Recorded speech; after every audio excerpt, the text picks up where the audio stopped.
High বন্ধুরা, কেমন আছো? আশা করি তোমরা সকলেই ভালো আছো। তোমরা সকলে সবসময় ভালো থাকবে, এটা চাই, আমি দোয়া করি যে তোমরা সকলে সবসময় ভালো থাকবে।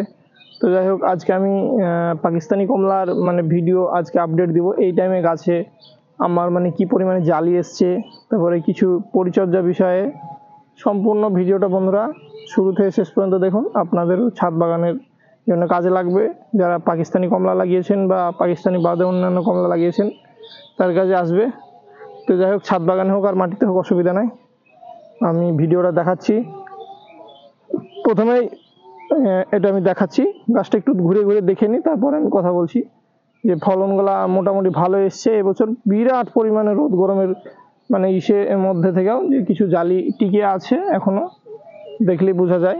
কারণ আপনারাও জানেন যে কি পরিমাণে এবছর রোদ গিয়েছে, রোদ গরম তাপমাত্রা, খুবই আবহাওয়া খারাপ ছিল। আবহাওয়া থাকার কারণে খারাপ হওয়ার কারণে অনেক জালি কিন্তু নষ্ট হয়ে গেছে, কিছু করার নাই, কারণ সবই ওপরওয়ালার ওপরে। তো যাই হোক, এদিকে আমি গাছটা দেখাচ্ছি, ফলগুলা দেখানো হলে এবার আমি কিছু কথা বলবো আলোচনা সাপেক্ষ।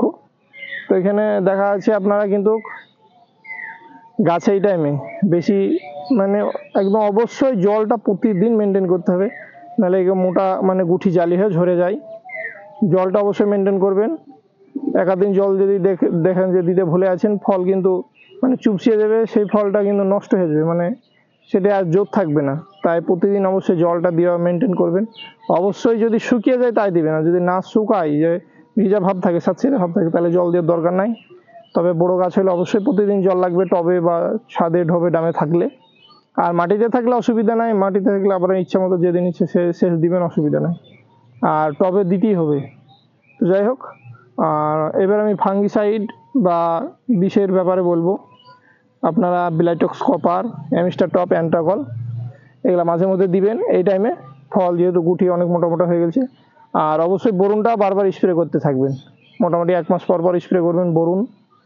আর যে কোনো ভালো কোম্পানির ভিটামিনটা একবার করে স্প্রে করবেন। প্রত্যেক মাসে একবার করে ভিটামিন স্প্রে করবেন, ভালো কোম্পানির। কমা কোম্পানির নেবে না, ভালো কোম্পানির ভিটামিন, তবে নর্মালের মধ্যে খুব হাই কোয়ালিটি না, তাহলে আপনার ফলের গেট আপ কোয়ালিটি ভালো হবে। তারপরে বরুণের ফলের গেট আপ কোয়ালিটি ভালো হয়, ফল ফাটে না, তারপরে ঝরে না। আর গোড়ায় খাবার বলতে গেলে ছাদ বাগানে বেশিরভাগই আপনারা হাড় গুঁড়ো, খোল পচা, শিংকুচি এসবগুলো দিবেন। আর ডিএপি পটাশ মাত্রায় দিবেন, 1/2 চামচ করে মাসে দিবেন, 1/2 চামচ করে, কারণ নাইট্রোজেনেরও প্রয়োজন থাকে গাছে।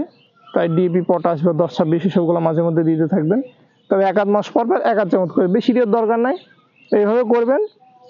আর বিষের দিক দিয়ে বলি, বিষের দিক দিয়ে যেমন আপনারা এই টাইমে ওই এটাই ইমেজ বা পারফেক্ট সুপার এসবগুলো পাতলা করে গন্ধর মতো উড়িয়ে দিতে পারবেন। তবে পাতা ছাড়লে, পাতায় পোকা লাগলে, আর যদি নচেত কিছু লাগছে না বা জালিও হচ্ছে না, তাহলে দেখা আছে আপনার স্প্রে করার দরকার নাই। তবে এই টাইমে কিছু জালি ঝরে, একদম ফলের বোঠার গোড়ায় কিছু সাদা বা কালো লাল টাইপের পোকা লেগে থাকে, একদম সরু সরু, খালি চোখে দেখা যায় না। ওই পোকায় কিন্তু বোঠার গোড়ার রসটাকে চুষে খায়, তখন দেখা যাচ্ছে অনেক ফল মোটা হয়ে হলুদ হয়ে ঝরে যায়। তো সেসব কারণে আপনাকে খেয়াল রাখতে হবে কী কারণে হচ্ছে।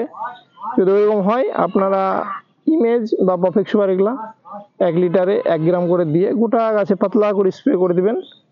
পরিমাণ আর একটু কম দিতে পারলে আরও ভালো, ওরকম করে দিয়ে গোটা গাছে পাতলা করে স্প্রে করবেন। ফল ঝরবে না, আর ফল প্রত্যেকটা যেগুলো এরকম গুটি দাঁড়িয়ে যাবে, আর ঝরার কোনো সম্ভাবনা থাকবে না। অবশ্যই জলগুলো মেনটেন করবেন। তো যাই হোক, বিষ, সার এবং খাবারের ব্যাপারেও বলা হলো।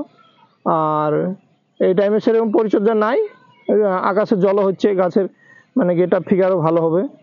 আর আপনারা অবশ্যই জলটা মেনটেন করবেন। তো যাই হোক, ভিডিওটা ছোট্টর মধ্যে ছাড়ছি, নেক্সট ভিডিওতে আবার আসছি।